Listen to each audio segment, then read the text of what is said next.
नमस्कार, ANB news देख रहे हैं आप। मैं हूं आपके साथ पल्लवी राजपूत और हमारे खास कार्यक्रम हरियाणा चौपाल में आप सभी का स्वागत है। और चलिए अब शुरुआत कर लेते हैं खबरों की।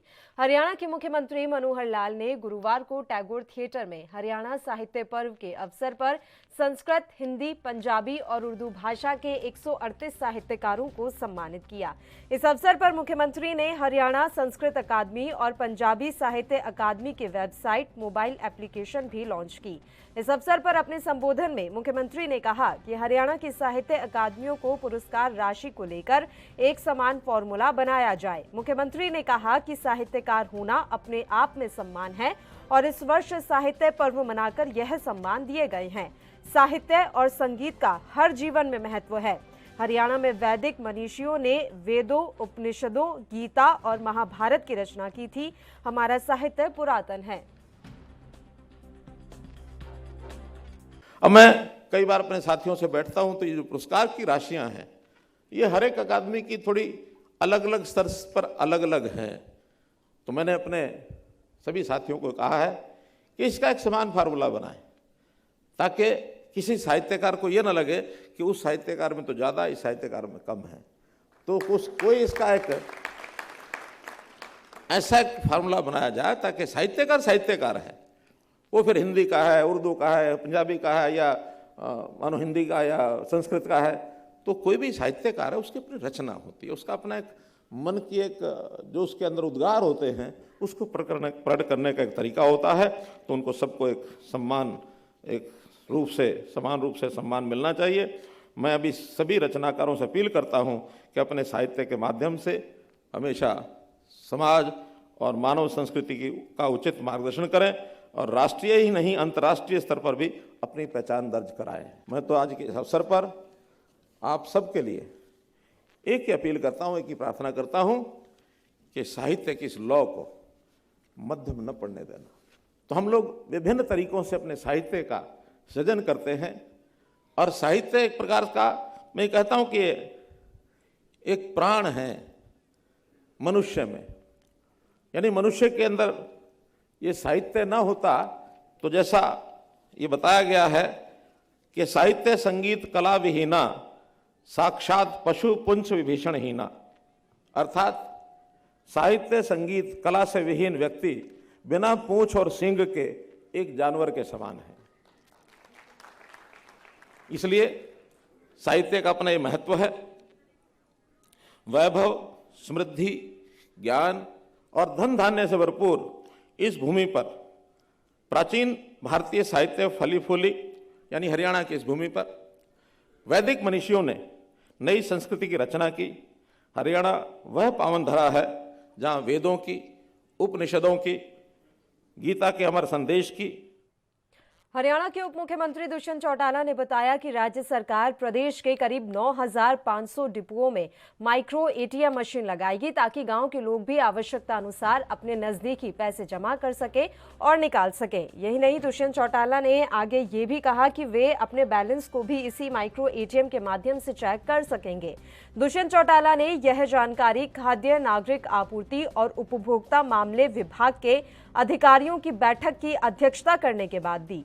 उन्होंने कंपनी द्वारा तैयार की गई मशीन का डेमो भी देखा। इस अवसर पर उप मुख्यमंत्री के साथ मंत्री अनूप धानक, विभाग के महानिदेशक विजय सिंह दहिया के अलावा अन्य अधिकारी उपस्थित रहे।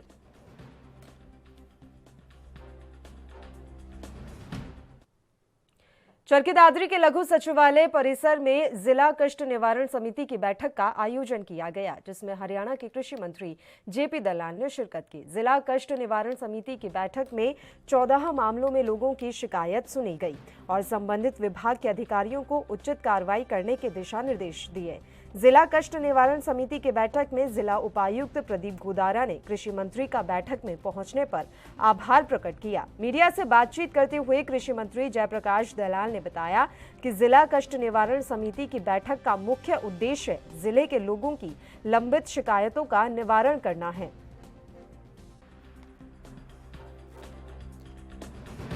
इंडिविजुअल तौर पर शिकायत का समाधान करें और कहीं पर ही एक जनरलाइज चीज कह देना कि इसमें ये हो रहा है। मैंने यही कहा है कि आप बताइए कोई इंडिविजुअल केस में किसी में कोई शिकायत है तो हम तुरंत एफआईआर दर्ज करेंगे। अंबाला के व्यापारियों की लंबित मांग जल्द पूरी होने जा रही है। अंबाला के गांव मानकपुर में बने मिक्सी क्लस्टर में व्यापारी पिछले लंबे समय से सड़क निर्माण की मांग कर रहे हैं, जिसको लेकर आज अंबाला शहर से विधायक असीम गोयल ने गांव मानकपुर में बने मिक्सी क्लस्टर में खस्ता हाल पड़ी सड़क के निर्माण कार्य का शिलान्यास किया, जहां पर व्यापारियों ने विधायक असीम गोयल का फूल मालाओं के साथ स्वागत किया और सड़क के निर्माण कार्य के शिलान्यास के लिए उनका आभार जताया। मीडिया से बातचीत करते हुए विधायक ने बताया कि लगभग 37 करोड़ की लागत से ये सड़क बनेगी, जिससे व्यापारियों को काफी राहत मिलेगी। देखिए, एक हरियाणा सरकार ने जो मिक्सी, मुझे लगता है कि अंबाला की पहचान थी और जिसको मिक्सी सिटी के नाम से भी जाना जाता है। एक यहाँ के मैं जो हमारे व्यापारी साथी हैं उनको बधाई भी देना चाहूँगा। उन्होंने एक प्राइवेट क्लस्टर और जिसमें सरकार का भी योगदान रहा, लगभग 2.5 करोड़ रुपए की लागत से यहाँ सुविधाएं जो हैं उनको दी जाएंगी और लगभग 25 हमारे उद्यमी साथियों ने यहाँ पर अपने प्रयासों से एक क्लस्टर भी जो किया, जो एक अब साझा उपक्रम बन गया, जिसमें सरकार भी कुछ पैसा लगा के इनको टूल के लिए मशीनरी स्थापित करके देगी। उसका एक फ़ेज़ का हमने पहले उद्घाटन कर दिया था और सब व्यापारी भाइयों की बार बार डिमांड थी कि क्योंकि इस क्लस्टर में जहां आपस में इनकी फैक्ट्रीज़ का सिस्टम जुड़ता है, रास्ता जुड़ता है, कहीं से कच्चा माल लाना है, कहीं तैयार माल जाना है, रास्ता ही नहीं था और ये इनकी बहुत पुरानी जायज़ मांग थी। तो आज मुझे खुशी है कि आदरणीय मुख्यमंत्री मनोहर लाल जी के निर्देशानुसार हमने उस मांग को जो है पूरा किया। इन भाइयों की मांग जो पूरी हुई है, लगभग 37.5 लाख रुपए की लागत से जो इनकी सड़क बनेगी और मुझे लगता है इससे जो अंबाला के मिक्सी उद्योग के पुराने दिन जो लौटेंगे, ज़रूर मिक्सी उद्योग उन्नत होगा। आज भी साथियों ने कुछ अपनी बातें रखी हैं और मैं बिल्कुल जो भी मेरे से हरियाणा के गन्ना उत्पादक किसानों को पिछले कई वर्षों से आ रही लेबर की समस्या अब खत्म होने वाली है। लेबर की समस्या शुगर कैन हार्वेस्टिंग मशीन से दूर होगी। इस मशीन से एक दिन में 5 से 7 एकड़ जमीन में लगे गन्ने की कटाई हो सकती है। फिलहाल हरियाणा के यमुनानगर, कैथल और रोहतक में ऐसी मशीनें आई हैं जिनसे किसान काफी संतुष्ट और प्रसन्न हैं। यमुनानगर में गांव रोड छप्पर में किसान रमनदीप सिंह वालिया ने यह मशीन ली है। करीब 1 करोड़ की लागत वाली इस मशीन की 60% राशि की सब्सिडी सरकार ने दी है। इस मशीन से प्रतिदिन 5 से 7 एकड़ जमीन में लगे गन्ने की जड़ से छिलाई और कटाई हो सकती है, जिसके चलते किसान को 300 मजदूरों की जरूरत नहीं पड़ेगी।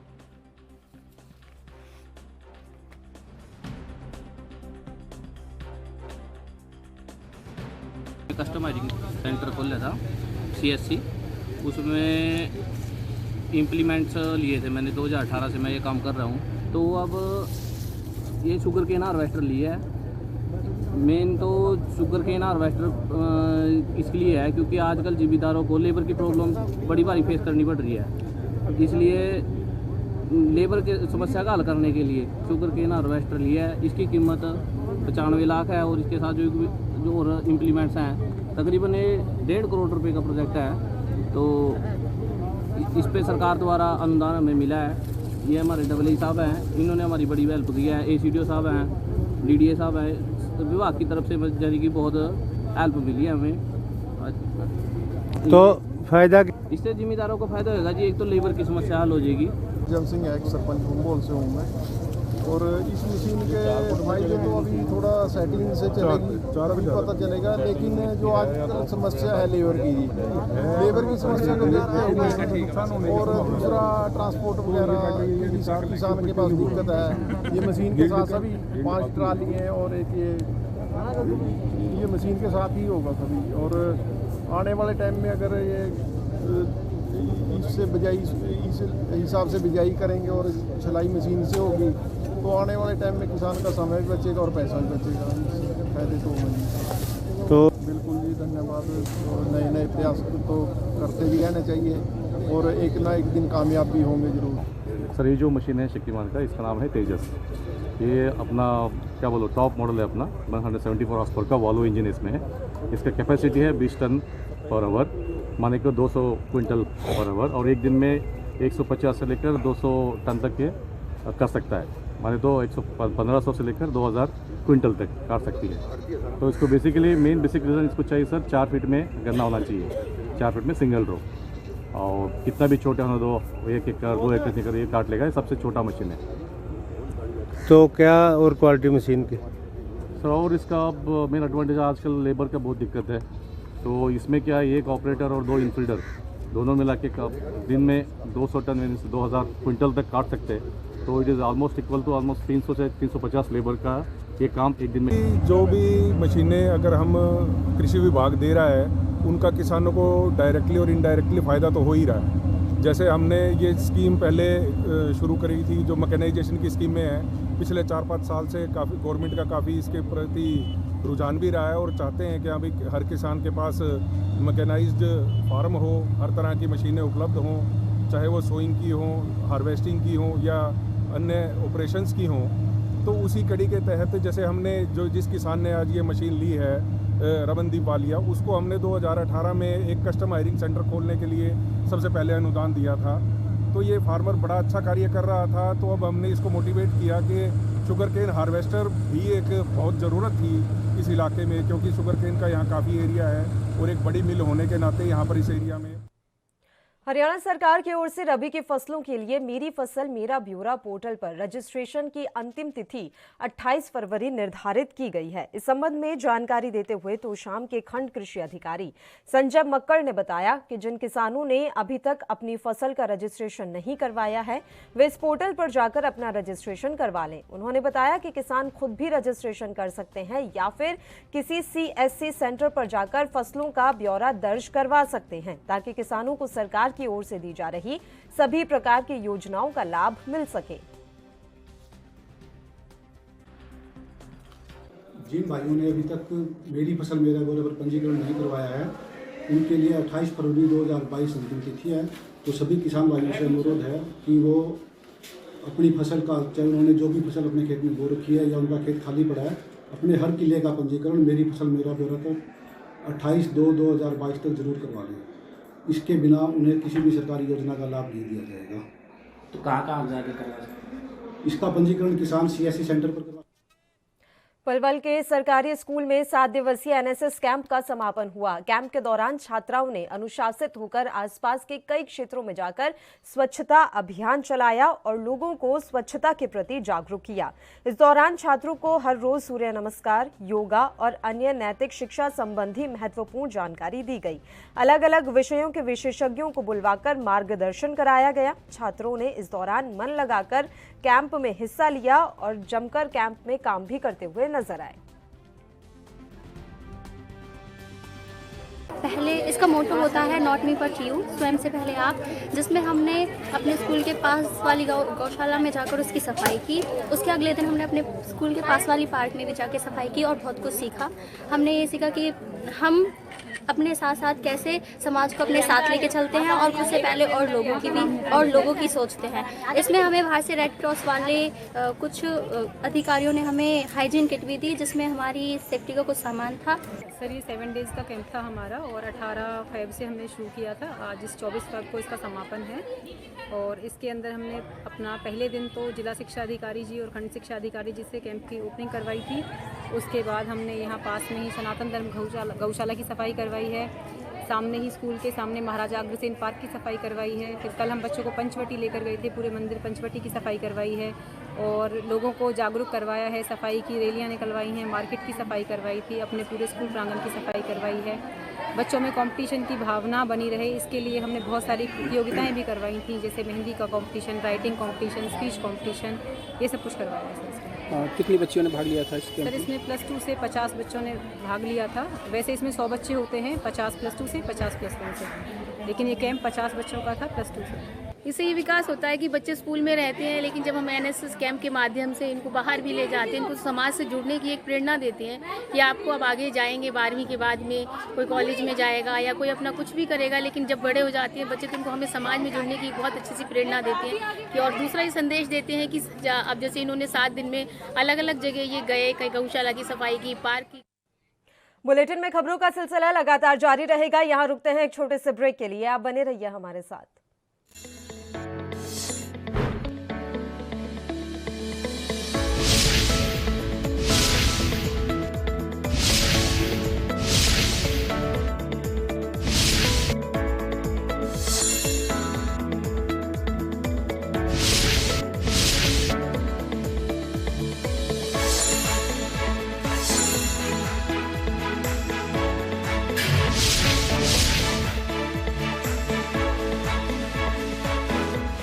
ब्रेक के बाद एक बार फिर से आप सभी का स्वागत है। बढ़ते हैं कुछ और खबरों की ओर।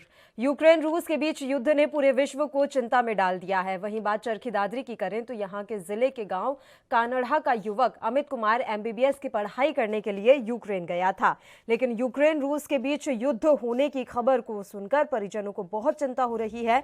अमित कुमार के परिजनों ने सरकार से मांग करते हुए कहा है कि युवक को सकुशल वापस देश में लाया जाए।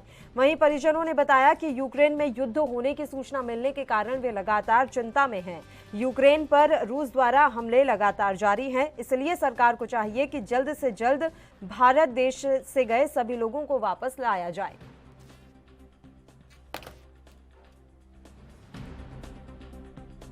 मेरा नाम वेदपाल है, मैं गांव कानड़ा से हूँ और मेरा लड़का यूक्रेन में एमबीबीएस का कोर्स करने के लिए 4 साल पहले से वहाँ पढ़ाई कर रहा है। और जब युद्ध का जिक्र सुना तो बहुत ज़्यादा दिमाग में टेंशन हो रही है। तो प्रशासन से गुहार है हमारी कि किसी तरह से हमारे बच्चे को यूक्रेन से लाया जाए। हेलो, मारा लड़का एमबीबीएस खातर जा रहा है जी, पूरी टेंशन हो रही है। मारा लड़का घर आ जाए, नींद की गोली लेके सोते हैं वो, जब भी नींद नहीं आती हमको। और फरमाइश है भाई सरकार तो उन बच्चा ने बुलाओ भैया। यूक्रेन में फंसे भारतीयों की वापसी की मांग को लेकर फतेहाबाद पहुंचे किसान संगठनों ने फतेहाबाद के एडीसी को मुख्यमंत्री के नाम ज्ञापन सौंपा। पगड़ी संभाल जट्टा किसान संगठन और किसान संघर्ष समिति के बैनर तले बच्चों के अभिभावक भी लघु सचिवालय में पहुंचे और यूक्रेन में फंसे छात्रों को वापस लाने की मांग की। किसानों ने कहा कि भारत सरकार की विफलता के चलते ये परेशानी हुई है। अभिभावकों ने मांग की है कि जल्द उनके बच्चे भारत वापस लाए जाए। बच्चे फंसे हुए हैं, जैसे हालात हैं वहाँ, और जो बच्चों के माता पिता वो काफ़ी डरे हुए हैं और सरकार अभी चिंतित नज़र नहीं आ रही। अब जैसे टिकटों के रेट डबल से भी ज़्यादा कर दिए गए। निजी कंपनियां कैसे लूट रही हैं, मुसीबत के टाइम भी लूट रही है, और जो भारत सरकार है वो अभी सोई हुई है। हम आज मांग पत्र दे रहे हैं कि उन बच्चों को जल्द सरकार अपने खर्चे पर वापस बुलाए। जब बच्चे पहले आने के लिए तैयार थे तो उन्हें रोका गया भी कोई खतरा नहीं है, मगर अब खतरा दिन प्रतिदिन बढ़ रहा है और बच्चे वहाँ सहमे हुए हैं, परिवार भी यहाँ सहमे हुए हैं। और सरकार की नालायकी है कि आज तक वो जो यूक्रेन के अंदर पढ़ने वाले बच्चों को वापस नहीं बुला पा रही। और मांग करने के लिए आज आए हैं ताकि जो है उन बच्चों को सुरक्षित जल्दी सरकार अपने खर्चे पर भारत में बुलाए और वो अपने परिवारों में बच्चे पहुँचे। फतेहाबाद के भी 2 दर्जन से ज़्यादा बच्चे फतेहाबाद के भी है। हम केवल फतेहाबाद की बात नहीं करेंगे, हम पूरे भारत के जितने बच्चे उनकी चिंता कर रहे हैं। और भारत सरकार की जिम्मेदारी है उन्हें वापस लाने की, और हरियाणा सरकार की जिम्मेदारी है तो बच्चे सुरक्षित कर। हम जी हमारे बच्चे जो हैं यूक्रेन में मेडिकल की पढ़ाई करने के लिए गए थे। उसके अंदर पहले जब हालात ठीक थे, बच्चों ने टिकटें बुक कराने की कोशिश की तो सरकार ने करने नहीं दी। अब हालात तो बिगड़ गए हैं तो टिकटें बुक नहीं हो रही और बच्चों का आना बड़ा मुश्किल हो गया है। इसलिए हमारे को रात दिन की चिंता सता रही है। हम इसलिए संघर्ष समिति को भी अपनी दरख्वास्त दी है, पगड़ी संभाल जट्टा को, और सरकार के पास भी अपनी निवेदन करते हैं तो हमारे बच्चों को सुरक्षित समय से वापस बुलाया जाए ताकि हम अपने बच्चों के साथ अपना जीवन बसर कर सकें। अपने बच्चों से बात हुई है जी आपकी? हाँ जी, हाँ जी, हाँ जी। क्या कहा जी उन्होंने? वो बच्चे कल तक तो ये कह रहे थे हम थोड़े सेफ हैं, अभी कोई समस्या वाली बात नहीं है। तो पर जी चिंता। आज यूक्रेन में फंसे हजारों बच्चों के परिजन अनुभव कर रहे हैं कि इन परिजनों के जिगर के टुकड़े बमबारी के बीच तहखाने में बंद हैं। सरकार एक तरफ तो हेल्पलाइन नंबर जारी करती है और दूसरी तरफ जब एक छोटे से तहखाने में बंद 500 के करीब बच्चे इंडियन एम्बेसी से बात करने की कोशिश करते हैं तो फोन रिसीव नहीं किया जाता। करनाल क्षेत्र के गांव बूखेड़ी की बेटी हिमांशु डॉक्टर बनने का सपना लिए दिसंबर में ही यूक्रेन गई थी। वहां पर जिस शहर की यूनिवर्सिटी में दाखिला लिया था वह शहर अब रूसी सेना के फायरिंग रेंज में है। ऐसे में अब माता पिता प्रधानमंत्री नरेंद्र मोदी से मांग कर रहे हैं कि उनकी बेटी को जल्द वापस इंडिया लाया जाए। 1 दिसंबर को गई थी सर यूक्रेन खार्किव एमबीबीएस के लिए। अब हालात क्या है? बात होती है सर अभी बात हुई है जैसे कल से पहले तो जब बात होती थी तो सब नॉर्मल कहते थे बच्चे की ठीक है, लेकिन कल से बहुत बुरी कंडीशन है, बच्चे बुरी तरह से फंसे हुए हैं। अभी बॉम्ब शेल्टर में शिफ्ट कर रखे हैं बच्चे और उनके पास सिर्फ एक पानी की बोतल है और बहुत परेशान है। बार बार फ़ोन आ रहे हैं कि पापा आप कुछ कोशिश करो। और हमारी सर अब तो भारत सरकार से ही उम्मीद है, हमें इस नेतृत्व पर पूरा विश्वास है श्री नरेंद्र मोदी जी पर कि वो बच्चों को इस बुरी कंडीशन से निकालें और अपने देश में सुरक्षित वापस लाएं। कितने बच्चे हैं जो? सर बच्चे से जैसे अभी बात हुई है उस बॉम्ब शेल्टर में लगभग 500 बच्चे हैं, जिसमें से आइडिया है कि 400 के या 450 के आसपास इंडियन स्टूडेंट हैं। तो हालात क्या बताती बच्ची, हालात क्या हो? बच्ची बता रही है कि जैसे वो तो अभी सिर्फ बाहर देख पा रही है शीशों से, खिड़कियों से, तो कह रही है कि धुआं ही धुआं नजर आ रहा है। यूक्रेन में रूसी सेनाओं के हमले के बाद वहां स्टडी करने गए छात्रों के मां बाप सदमे में नजर आ रही हैं। वहां फंसे इंजीनियरिंग के छात्र सुचेत सिंह के परिजनों का रो रो कर बुरा हाल है। अंबाला के रहने वाले सुचेत सिंह के जो पिता हैं हरजीत सिंह, उनका कहना है कि उनका बेटा 2018 में यूक्रेन के इंटरनेशनल क्लासिकल यूनिवर्सिटी मिकोलाइव में इंजीनियरिंग करने गया था। अब वे भारत सरकार से अपने बेटे को सुरक्षित लाने की मांग कर रही हैं।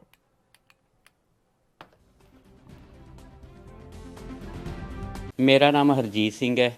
बेटा यूक्रेन गया होया है, 2018 ਚ ਗਿਆ ਸੀ। ਉਹ ਸਟੱਡੀ ਕਰਨ ਵਾਸਤੇ ਗਿਆ ਸੀ ਉਹ ਉੱਥੇ, ਤੇ ਉੱਥੇ ਹੀ ਸੀ। ਹੁਣ ਯੁੱਧ ਦੇ ਹਾਲਾਤ ਹੋ ਗਏ ਸੀ ਤੇ ਉਹਨੂੰ ਆਪਾਂ ਕਾਫੀ 15 ਕੁ ਦਿਨ ਹੋ ਗਏ ਸੀ ਕਹਿ ਰਹੇ ਸੀ ਕਿ ਸੁਣਨ 'ਚ ਆ ਰਿਹਾ, ਨਿਊਜ਼ 'ਚ ਆ ਰਿਹਾ ਤੇ ਤੁਸੀਂ ਵਾਪਸ ਆ ਜਾਓ। ਤੇ ਬਸ ਫਲਾਈਟਾਂ ਦੀ ਦਿੱਕਤ ਸੀ ਥੋੜ੍ਹੀ ਜਿਹੀ, ਤੇ ਉਹਨੇ ਹੁਣ 27 ਤਰੀਕ ਦੀ ਫਲਾਈਟ ਬੁੱਕ ਸੀ ਉਹਦੀ 7 ਵਜੇ ਕੀਵ 에ਅਰਪੋਰਟ ਤੋਂ ਚੱਲਣੀ ਸੀ ਫਲਾਈਟ, ਔਰ 1 ਤਰੀਕ ਨੂੰ ਸਵੇਰੇ ਇੱਥੇ 6 ਵਜੇ ਉਤਰਨਾ ਸੀ ਉਹਨੇ, ਕਿਉਂਕਿ 24 ਘੰਟੇ ਦਾ ਉਹਦਾ ਉੱਥੇ ਰੋਕਣਾ ਸੀ, ਕਜ਼ਾਕਿਸਤਾਨ ਰੁਕਣਾ ਸੀ ਉਹਨਾਂ ਨੇ 24 ਘੰਟੇ। ਤੇ ਹੁਣ ਆਪਾਂ ਇਹੀ ਭਾਰਤ ਸਰਕਾਰ ਦੇ ਅੱਗੇ ਵੀ ਇਹੀ ਕਹਿੰਦੇ ਆ ਕਿ ਸਾਡੇ ਬੱਚਿਆਂ ਨੂੰ ਬਿਲਕੁਲ ਸੇਫ ਇੰਡੀਆ ਲਿਆਉਣ। ਮੇਰਾ ਨਾਮ ਜਸਵੀਰ ਕੌਰ ਹੈ। ਹਾਂਜੀ, ਕੀ ਬੇਟਾ ਕਿੱਥੇ ਹੈ ਔਰ ਕੀ ਚਾਹੁੰਦੇ? ਮੇਰੇ 2 ਬੇਟੇ ਹੈ। ਇੱਕ ਵੱਡਾ ਵਾਲਾ ਦਾ ਮੋਹਾਲੀ 'ਚ ਜੌਬ ਕਰਦਾ ਹੈ ਤੇ ਛੋਟਾ ਵਾਲਾ ਯੂਕਰੇਨ ਗਿਆ ਸੀ ਇੰਜੀਨੀਅਰਿੰਗ ਦੀ ਸਟੱਡੀ ਕਰਨ, ਤੇ ਉਹਨੂੰ 3 ਸਾਲ ਹੋ ਗਏ ਨੇ ਉੱਥੇ ਪੜ੍ਹਦੇ ਹੋਏ। ਤੇ ਹੁਣ ਅਚਾਨਕ ਹੀ ਇਹ ਜਿਹੜੇ ਵਾਰ ਸ਼ੁਰੂ ਹੋ ਗਈ ਤੇ ਉਹ ਉੱਥੇ ਘਬਰਾਇਆ ਹੋਇਆ ਸੀਗਾ। ਅਸੀਂ ਉਹਦੀ ਟਿਕਟ ਕਰਾਈ ਤੇ ਵੀ ਉਹਨੂੰ ਕਿਹਾ ਤੂੰ ਯੂਕਰੇਨ ਤੋਂ ਨਿਕਲ। ਹੁਣ ਉਹ ਉੱਥੇ 20,000 ਬੱਚੇ ਫਸੇ ਹੋਏ ਨੇ, ਉਹ ਸਾਰੇ ਬਹੁਤ ਜ਼ਿਆਦਾ ਘਬਰਾਏ ਹੋਏ ਆ ਬੱਚੇ। ਤੇ ਜਿਵੇਂ ਭਾਰਤ ਸਰਕਾਰ ਦੇ ਨਿਰਦੇਸ਼ ਆਇਆ ਕਿ ਪੋਲੈਂਡ ਤੋਂ ਉਹਨਾਂ ਨੂੰ ਰੈਸਕਿਊ ਕੀਤਾ ਜਾਏਗਾ, ਤੇ ਅਸੀਂ ਵੀ ਬੇਟੇ ਨੂੰ ਕਿਹਾ ਕਿ ਤੂੰ ਪੋਲੈਂਡ ਦੇ ਬਾਰਡਰ ਤੱਕ ਪਹੁੰਚ ਜਾ, ਅੱਗੋਂ ਦੀ ਸਾਡੀ ਭਾਰਤ ਸਰਕਾਰ ਵੀ ਉਹਨਾਂ ਨੂੰ ਇੰਡੀਆ ਵਾਪਸ ਲੈ ਆਏਗੀ। ਤੇ ਹੁਣ ਅਸੀਂ ਭਾਰਤ ਸਰਕਾਰ ਤੋਂ ਇਹ ਦਰਖਾਸਤ ਕਰਦੇ ਹਾਂ ਕਿ ਮੇਰਾ ਬੇਟਾ ਹੈ ਜਿਵੇਂ ਫਸਿਆ ਐਵੇਂ ਹੋਰ ਵੀ ਬੱਚੇ ਫਸੇ ਹੈ, ਤੇ ਸਾਰੇ ਬੱਚਿਆਂ ਨੂੰ ਸੁਖ ਸ਼ਾਂति ਨਾਲ ਉਹਨਾਂ ਨੂੰ ਇੰਡੀਆ। हरियाणा राज्य सतर्कता ब्यूरो ने इस साल जनवरी में 3 राजपत्रित अधिकारियों समेत 9 सरकारी कर्मचारियों को 1500 रुपए से लेकर 50,000 रुपए तक की रिश्वत लेते रंगे हाथों गिरफ्तार किया। रिश्वत लेने वालों में आबकारी और कराधान विभाग का बड़ा अधिकारी, सतनाली का नायब तहसीलदार, पानीपत का जिला उद्यान अधिकारी और सोनीपत का माइनिंग ऑफिसर शामिल है। विजिलेंस ब्यूरो के प्रवक्ता ने जानकारी देते हुए बताया कि इस अवधि में ब्यूरो ने भ्रष्टाचार निरोधक अधिनियम के तहत 7 मामले दर्ज कर लोक निर्माण विभाग के एक सेवानिवृत्त मुख्य अभियंता समेत कुल 11 आरोपियों के खिलाफ कार्रवाई की, जहां 9 आरोपियों को रिश्वत लेते रंगे हाथों पकड़ा गया है।